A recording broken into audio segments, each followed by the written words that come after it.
Hey, we're back with Darksiders. This is Magnus from NEACh. And this is Brett. And yeah, let's continue. So, part 2.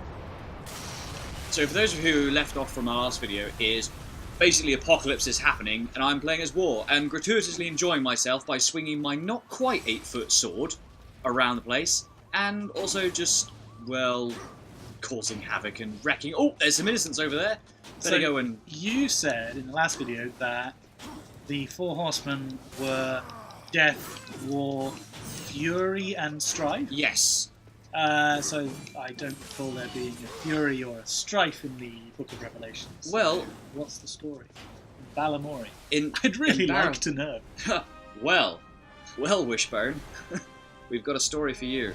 Well, it seems that with each retelling of the story of the Apocalypse and the 4 Horsemen, it seems that actually the 4 Horsemen's name does actually change. He's a big... He's a very big fella, wow. I mean, very big crown as well. He obviously fancies himself some sort of big lord chap. Oh, I better dodge that. Oh, I better not dodge this. Can he dodge it, though? He's very suspiciously Clearly not. So you were saying? So yes, with each telling of the actual 4 Horsemen story, the actual names of the 4 Horsemen actually change. So everybody knows the big 4, death, war, pestilence, and famine. And John Lennon. And obviously John Lennon. And for those who are a little bit more particular with their knowledge, obviously Mr. Soaks. But we don't count him for every reason involved. But as I say, in the Book of Revelations, which is one of the earliest references to the actual 4 Horsemen, the first Horseman was actually a chap called Conquest. And the Book of Revelations actually went into great detail about describing what each of the horsemen were like and what they were responsible for, and very interestingly, the colour of the horse that they rode. So the first horseman rode a white horse, always has done, always will do. And in this particular story, the first horseman was a chap called Conquest.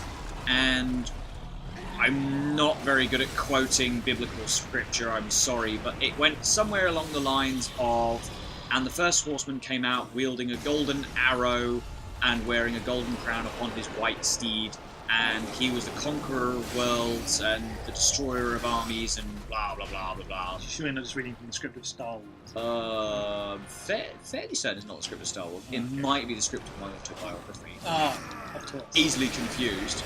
And then War was the second horseman upon a red horse, wielding a red sword, being badass. And very interestingly, his ability was to draw peace from man.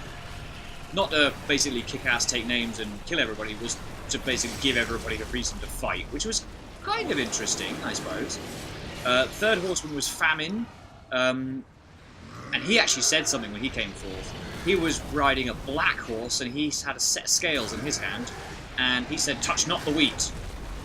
But to help yourself to all the oil you like. Probably a big advocate of McDonald's, in fairness, actually. Yeah, there's a lot of oil in McDonald's. A lot of oil in McDonald's. Well, we think it's oil. We're told it's oil. Yeah, so he's like, he drives up the price of things that we don't need, and then brings down the price. No, he drives up the price of things that we do need, and brings down the price of things that we don't. B button! Oh, that's gonna sting. Oh, that must sting. If that didn't do any damage, that must have done some brain damage. Oh, you were about to kill him, and now you just fell over because you heard some horn. Some guys playing. Oh, he seems to be enjoying this a little bit more than he should. Oh, and there's the original armor. Yeah, now you're red. Anyway, so there's a little bit. Skip. Oh, skip video. Oh, we missed that bit. Oh, law. Oh yeah, 17. Blah blah blah blah. Skip. Cutscenes. You were watching the wrong. Yeah, you'd be playing the game yourself if you wanted a cutscene. Screw that. Yeah. You're obviously here to hear our delightful voices and playful banter. Oh, I can't do that. Look at our handsome faces as well. Our terrible ability to fail at games. I am playing. You're here. You're playing vicariously through me.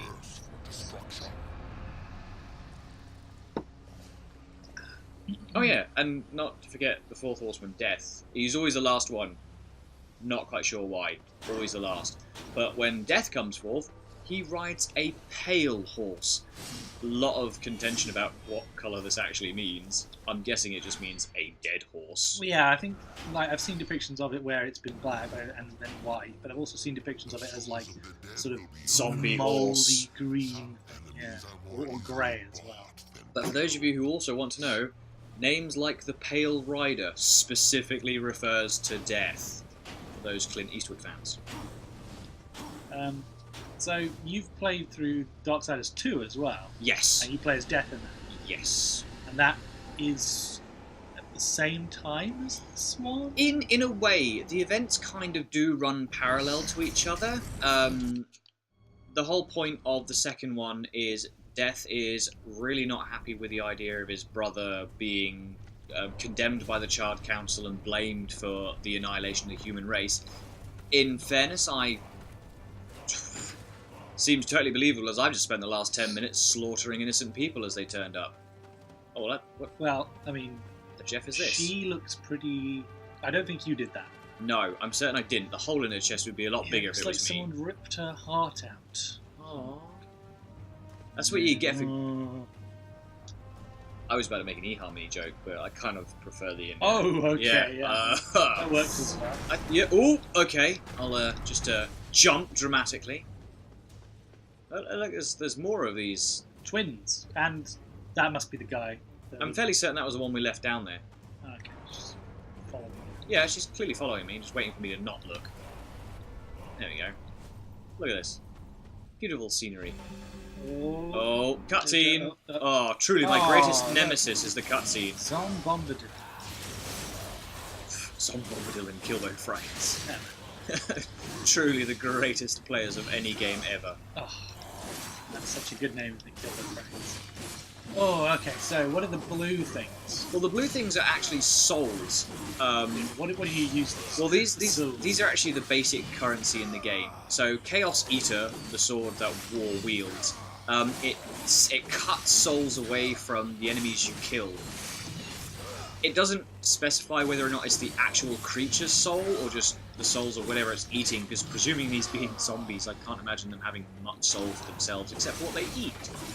So, yeah, we then use those and spend them on things. Not, I imagine, many things for... Oh, all the pies. He is a bit chunky, isn't he? Oh! He was. Okay, well... Okay, we saw yellow and green there, so green must be health. What's yellow? Yellow is Wrath Energy. Wrath Energy allows me to do special attacks like this! Okay, maybe not. Maybe later. Maybe later. Things. Well, I'll just... Oh, quick times. Oh, that's actually... Oh, that's okay. fine. It was I'm okay with extraordinarily quick time. I'm fairly certain. Up, yes. Up is the way we want to go. Not like... No! Well, we went down. We went down. I was a tangent. Up again! It was a tangent. That's what it was. Yes. Yes. But...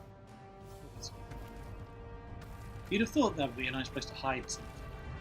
Put in the chest, or like a collectible. Are there collectibles in this game? Yeah, there are a couple of collectibles. Obviously, there is the Abyssal Armour. Yeah. Later on, there is something called the Armageddon Blade, but as part of the story, you kind of have to do that. You don't really have much of a choice. Oh,